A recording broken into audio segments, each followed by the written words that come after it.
from Japan, my sleep schedule has been horrible. I have not adjusted well whatsoever. So right now we're sitting at almost midnight. I took a long nap, and yeah, my schedule is just all over the place. My days are just blending in with each other. Okay, so I apologize beforehand if there's not a lot of energy here, but this does make me excited nonetheless. Okay, and we got a couple angles of this.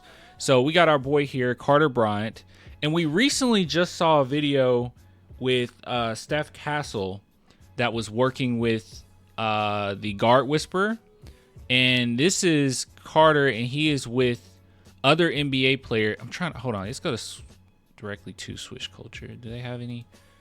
Okay, they don't really have. Yeah, but I think it was other NBA players here. And is that Klay? That's Klay Thompson right there. And he put on a show. So let's just take a look at Carter Bryant.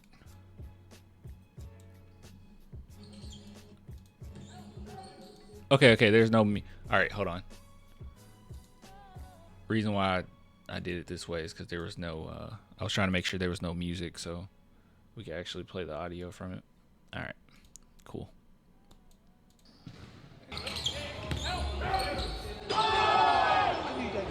I need that now. That's nasty. You know, before we continue, here's a different angle. This angle shows the athleticism. Oh my God. Legit sick, bro.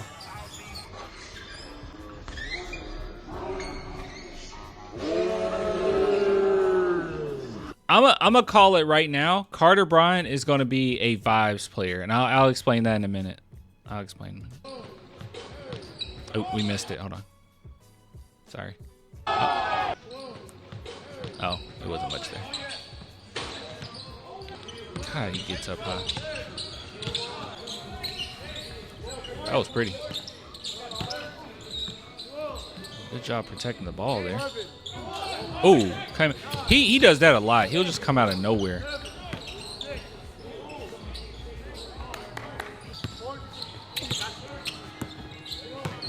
That's nice. Once again, coming out of nowhere.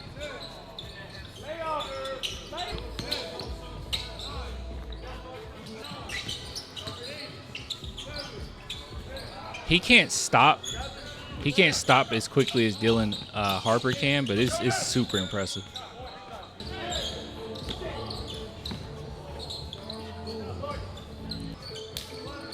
That's Klay. That wasn't all that. Look at that. Once again. All right, so when I said that he's going to be a vibes player, the reason why I say that is I don't think that he's going to have a ton of stats, like ton of great stats, especially shooting stat. I could be wrong, but I'm just going to make the assumption his rookie year and maybe even next couple years, he won't be putting up crazy numbers on paper, right? But I think a lot of fans, very different from like Sohan, I think a lot of fans and most fans are going to be able to recognize his impact just because he can make really big plays that stand out, right? So it's going to be kind of a vibe. So you're going to see him, make this huge block out of nowhere, and you're going to see him, get a poster here or there, or or hit a big shot. And I think a lot of people, even if your stats aren't that great, it's going to be a vibe. It's kind of like Boris Diaw, right? Like Boris Diaw was very impactful, but his stats didn't really show for it. But we know that he was impactful. Or like, I don't know if Carter Bryant would be as good as, I don't think he will be, but like Manu Ginobili, right? Manu Ginobili's stats aren't that impressive, especially when you compare him to other like star players. But we all recognize, and people that watched him recognize how good he was, right? And I think that Carter Bryant definitely is going to have that type of impact where, people are going to be able to tell, regardless of the stats, how impactful he is just because he makes like eye-catching plays. You know what I mean? I hope that makes sense. I think that makes sense. Jonathan Simmons 2.0. Jonathan, Jonathan, okay, he's going to be way better than Jonathan Simmons, okay? Like, I'm actually, you know what? I'll say it. He's better than Jonathan Simmons right now. Like, he's a better player than Jonathan Simmons. But you're completely right in, like, what I'm trying to explain here is that, like, Simmons' stats weren't that great. I don't even think Simmons was that good. You know, not as good as fans remember him. But if you bring up Jonathan Simmons to basically any Spurs fan, they'll swear to you up and down how good he was, or, you know, he played with heart. You know, they'll say something like that. It's all a vibe. It's a vibe thing. Keldon Johnson, greatest player of all time. Keldon Johnson is a vibe, right? He's a vibe. But the difference between, I think, Keldon Jonathan Simmons, and then Carter Bryant is that I think Carter Bryant legitimately will be making winning impact, right? Like, he does the things that you need him to do, and I think he fits with this team extraordinarily well. So you'll get the vibes, you'll get the lower stats. I don't think he'll be putting up some crazy stats, but you know, you'll get to have your cake and eat it too with him. Where, you know, we'll all recognize.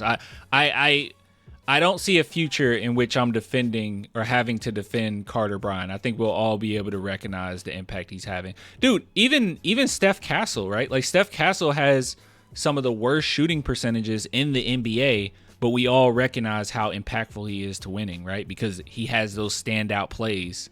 But then when you have somebody like Sohan, people don't really see it because I don't think that he's boring, right? But, like, it's not a ton of plays that stand out to you. Like, fans don't value, you know, pick and roll like that. Like, they don't really care. Or, like, very smart cuts, they don't really care. Or, you know, playing great defense and preventing the, you know, offensive player from scoring, but not blocking it or not getting some crazy steals, or, like, people just don't value it the same way. All right. Like, it'd have to be like a play here or there where people are like, oh my goodness. You know, which, funny enough, because I don't know, Sohan did get a lot of love early in his career, like as a rookie. So I don't know. I think people got more skeptical during getting Wemby and then the whole, you know, point guard thing.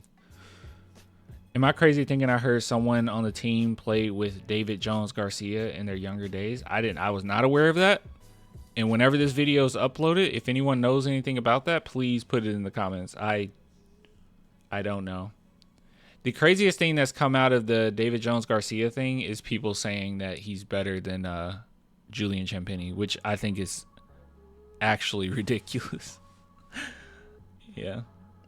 In an NBA game that don't work, if the other guy has to step over, he's the opposite of Sohan. He's risky. If the other guy has to step over, I don't know if I understand what you're saying. Carter Bryant did have 5 blocks that one game, but a lot of times he got blown by someone else has to step up, and he came from behind and blocked it. Oh, okay, that's what you're saying. So in an NBA game that don't work, if the other guy has to step over, he's the opposite of Sohan. He's risky. Oh, okay, I get what you're saying. I don't really think he's risky. I think I understand what you're saying. I don't think Carter Bryant is risky. I think a lot of times with him too, the way that he plays, because he's a really good defender, but I think that he's kind of similar to Danny Green at times, where he actually will allow players to kind of get past them, and then he catches up to them. Like Danny Green, you know, he was a really great defender. But I remember Spurs fans like arguing about this sometimes, like saying he's not that good. You know, it's like, because this player blows by him, this player blows by him, but he actually intentionally does that at times. So that might be Carter Bryant as well. But I don't know. From what I've seen, I think he's a really good defender, honestly. I don't think he's that risky. We've had way more risky players, okay? We've had actual risky players. He's not that bad. He's not a liability at all. He's the opposite of that. So, anyways, moving on.